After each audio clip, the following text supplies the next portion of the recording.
ለአርባ ምንጭ ከተማ ነዋሪዎች፣ ለደቡብ ኢትዮጵያ ነዋሪዎች አራት መልእክቶች አሉ። አንደኛው ሌብነት ነው። ቱሪስቶች 365 ወይም 64 ቀን ተመላልሰው አድንቀው ተደስተው አክብረው አንድ ቀን ሞባይል ከጠፋባቸው አርባ ምንጭ እጄ ሞባይል ጠፋብኝ እንጂ አርባ ምንጮች አየሁ አይሉም። የአንድ ቀን ክፉ ስራ የዓመቱን መልካም ስራ ያጠለሸዋል። አንድ ሞባይል መስረቅ የዛን ዜጋ የዛን ግለሰብ ህይወት አይቀይርም፣ የብዙ ዜጎችን ስም ግን ያጠለሻል። ቱሪስቶች እኛ ከተማ ሲመጡ እንኳን ፈቅደን ወደን አቅደን መስረቅ ቀርቶ ቢወድቅባቸው ቢረሱ እንኳን አንስተን የምንመልስ ታማኞች ብንሆን ተመላልሰው ይመጣሉ። መልካም ስማችን እንደ መልካም መዓዛ በዓለም ሁሉ እንዲዳረስ ያደርጋሉ።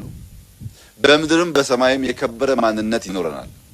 ሌብነት ምን ለማመድ ከሆነ ግን ዜጎች አንዴ ቢመጡ ደግሞ አይመጡም። ከመጡም ገንዘባቸውን ስልካቸውን ጥለው ግራቀኝ እያዩ ራሳቸውን መጠበቅ አስቀድመው ስለሚመጡ ሌብነትና ቱሪዝም አብሮ ስለማይሄድ የአርባ ምንጭ ከተማ ነዋሪዎች አደራ ማለት የምፈልገው የአርባ ምንጭ ወጣቶች ቱሪስቶች መጥተው በሌብነት ምክንያት መልካም ስማችን እንዳይጠለሽ ሁላችን እንደ ፖሊስ ሁላችን እንደ ጸጥታ አስከባሪ በጋራ ቆመን እንድንሰራ አደራ ማለት እፈልጋለሁ።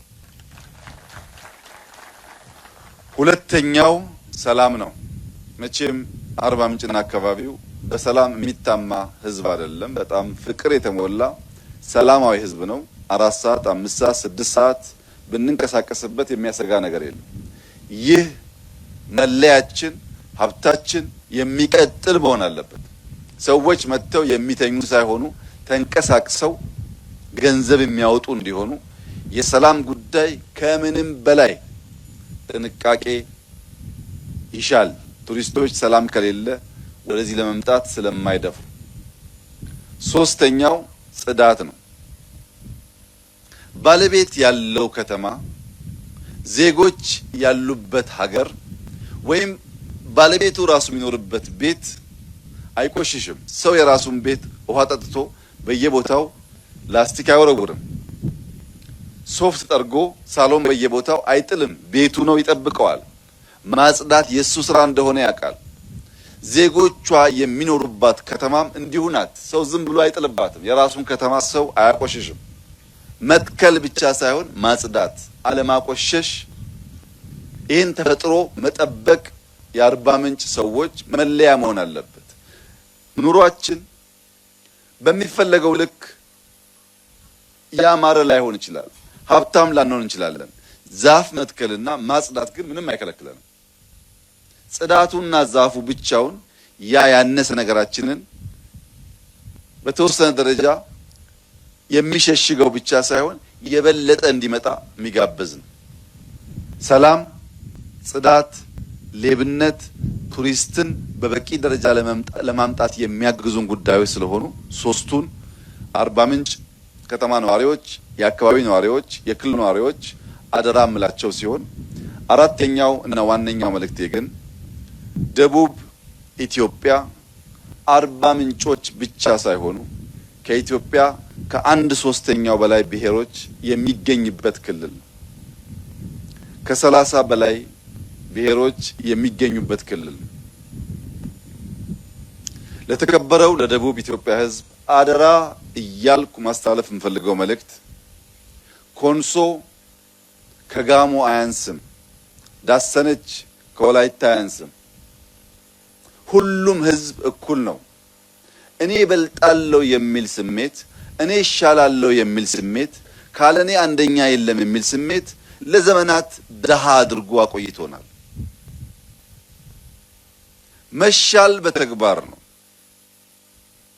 ጋሞ ሆኖ ጋሞን ከሚሰርቅ ዳሰነች ሆኖ ለጋሞ የሚሰራ ዜጋ ይሻለናል። በስም ብቻ የሰፈር ተወካይ ለመሆን የሚሞከረው ሙከራ አይጠቅመንም። እኔ የአርባ ምንጭ ከተማ ተወላጅ አይደለሁም። ሀብታሙ ተገኝ የአርባ ምንጭ ከተማ ተወላጅ አይደለም። መስፍን ጣሰው የአርባ ምንጭ ተወላጅ አይደለም። ለማ የአርባ ምንጭ ተወላጅ አይደለም። ፎርሲ ቻይናዎች የአርባ ምንጭ ተወላጅ አይደለም። ወደን ፈቅደን ተባብረን እንዲህ ያለውን ስራ መስራት ከፈለግን እኛ እንደ አንዱ መልካም ጋሞ ልንወሰድ ይገባል። እዚህ ተቀምጦ ደግሞ የአርባ ምንጭ ስብራት፣ የአርባ ምንጭ ድካም፣ የአርባ ምንጭ መጎዳት የማያመውና የማይተጋ ደግሞ ሰው ከሆነ ስሙ ብቻ የኛ አያደርገውም። አደራ ልላችሁ የምፈልገው ነገር ኢትዮጵያ ውስጥ ካሉ እጅግ ሀብታም ክልሎች አንዱ የደቡብ ኢትዮጵያ ክልል ነው። ብዙ ቋንቋ፣ ብዙ ባህል፣ ብዙ አስደናቂ ተፈጥሮ ያለው ክልል ነው። አላስፈላጊ ሽኩቻ ከልማት እንዳያስቀረን የሀገር ሽማግሌዎች፣ ወጣቶች አስመሳይና አንደኛ ብሔሮችን አትፈልጉ። የሚሰሩ ሰዎችን ብቻ ኢንከሬጅ አድርጉ። አስመሳዮች አሉ። የብሔር አንደኛ፣ የኦሮሞ አንደኛ፣ የአማራ አንደኛ፣ የትግራይ አንደኛ፣ የጋሞ አንደኛ፣ በተግባር ግን ሌቦች የማይሰሩ እንደዚህ ያለውን ክፉ ባህል ማስፋት ለልጆቻችን ደህንነት ማኖር ስለሆነ ወላይታና ጋሞና ጎፋ መተባበር ካልቻለ አብሮ መቆም ካልቻለ ኢትዮጵያ እንዴት አብራ መቆም ትችላለች? ከማንም በላይ በችግር በመከራ አብሮ የኖረ ህዝብ መተባበርና በአርባ ምንጩ ለውጥ ሶዶ መሳቅ ካልቻለ፣ በሶዶ ለውጥ ጂንካው መሳቅ ካልቻለ ሌላው ሰውማ እንዴት ደስ ይለው ይችላል? እናንተ ላይ መታየት አለበት ህብረቱ፣ አንድነቱ፣ መከባበሩ፣ መዋደዱ፣ አብሮ መቆም፣ መስራት፣ መልፋት፣ መሞከሩ። ይሄንን ነገር በልባችሁ ማኖር አለባችሁ። 30ውን ብሔር የተከበረ የተወደደ የሚችል ነው። አንዱ ካንዱ በልጦ አንዱ ካንዱ ልቆ እኔ አንደኛ ካልሆንኩ ብሎ የሚያስብ ከሆነ ማደግ አይቻልም። ትብብር ካለስ ልቀን ፈጥነን ማደግ እንችላለን።